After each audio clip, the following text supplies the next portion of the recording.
তাড়াহুড়ো করে গরম চা বা কফিতে ফুঁ দিয়ে খাচ্ছেন? সাবধান।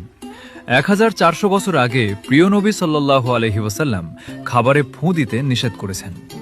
আজ আধুনিক বিজ্ঞান বলছে ফুঁ দিয়ে খাবার খেলে আপনি নিজের শরীরে জেনে শুনে মারাত্মক বিষ ঢালছেন। চলুন দেখি এর পেছনের ভয়ঙ্কর বিজ্ঞান। প্রথমত, শ্বাস ছাড়ার সময় আমরা শরীর থেকে দূষিত কার্বন ডাইঅক্সাইড বের করে দিই।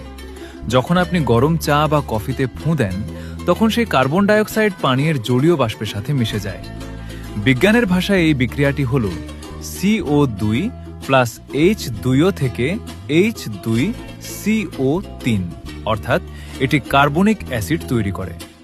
এই অ্যাসিডিক পানীয় আপনার রক্তের ক্ষারীয় বা অ্যালকালাইন ব্যালেন্স নষ্ট করে দেয়। দ্বিতীয়ত, আমাদের মুখে লাখ লাখ ব্যাকটেরিয়া থাকে, যা মুখের জন্য উপকারী হলেও পেটের জন্য ক্ষতিকর।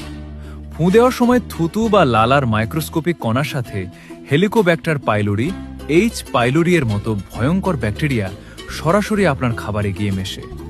এই ব্যাকটেরিয়া এবং অ্যাসিডযুক্ত পানীয় যখন আপনি পান করেন, তখন এটি সরাসরি আপনার পাকস্থলিতে চলে যায়। সেখানে গিয়ে এটি আপনার হজমতন্ত্রের সুস্থ ব্যাকটেরিয়াগুলোকে ধ্বংস করে দেয়। নিয়মিত এমনটা করলে আপনার পাকস্থলিতে গ্যাস্ট্রিক, আলসার এবং ভয়ঙ্কর প্রদাহ বা ইনফেকশন তৈরি হয়।